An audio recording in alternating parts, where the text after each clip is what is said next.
নমস্কার বন্ধুরা, সবাই কেমন আছো? আজকে আমি তোমাদের চাপিলা মাছ রান্না করে দেখাবো। মাছটাকে প্রথমে ভালো করে ধুয়ে পরিষ্কার করে নেওয়া হয়েছে। তারপর এর মধ্যে আমি পরিমাণ মতো লবণ আর হলুদ দিয়ে ভালো করে মাছটাকে মাখিয়ে নেব। আর মাখিয়ে এটা মোটামুটি 10-15 মিনিট রাখলেই হবে, বেশিক্ষণ রাখার দরকার নেই। এইবার আমি গ্যাসের উপর কড়াই বসিয়ে দিয়েছি। কড়াইতে আমি সর্ষের তেল দিয়ে দিয়েছি। তেল গরম হলে আমি অল্প পরিমাণে মাছ তেলের মধ্যে দিয়ে ভাজতে দিয়েছি। মাছগুলো কিন্তু খুব কড়া ভাজা হবে না। দেখো, এক পিঠ ভাজা হয়ে গেছে, আমি উল্টে দিচ্ছি। একটু হালকা করে ভাজতে হবে, মানে মোটামুটি এপিঠ আর ওপিঠ উল্টে নিলেই মাছ ভাজা কমপ্লিট হয়ে যাবে। কারণ বেশি যদি মাছ ভাজা হয় তাহলে এইগুলো একটু মানে শক্ত শক্ত হয়ে যাবে, তাহলে খেতে খুব ভালো লাগবে না। আমার প্রথম খোলার মাছ ভাজা কমপ্লিট হয়ে গেছে। এবার আমি পরের আরও কিছু মাছ তেলের মধ্যে দিয়ে দেব। এইভাবে আমার পুরো যে মাছটা রয়েছে অল্প অল্প করে দিয়ে আমি পুরো মাছগুলো ভাজা করে নেব। মাছ আমার ভাজা সব কমপ্লিট। এবার তেলে ফোড়ন দেব। ফোড়ন হিসাবে আমি এখানে কালো জিরে ব্যবহার করেছি।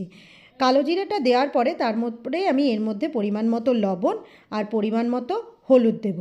লবণ, হলুদ আর কালো জিরে দিয়ে তেলের মধ্যে খুব ভালো করে একটু ভেজে নিতে হবে। ভাজা হয়ে গেলে এর মধ্যে আমি আজকে মশলা হিসাবে কালো জিরে বাটা আর কাঁচা লঙ্কা বাটা ব্যবহার করছি। কালো জিরে আর কাঁচা লঙ্কা বাটার মধ্যে একটু জল দিয়ে গুলে সেটাকে আমি তেলের মধ্যে দিয়ে দিয়েছি। খুব বেশি কিন্তু ঝোলের দরকার পড়বে না, কারণ এই মাছ বেশি ঝোলে ফোটাতে গেলে ভেঙে যাবে। তাই জন্য ঝোলটাকে শুধু আগে ভালো করে একটু ফুটিয়ে নিতে হবে।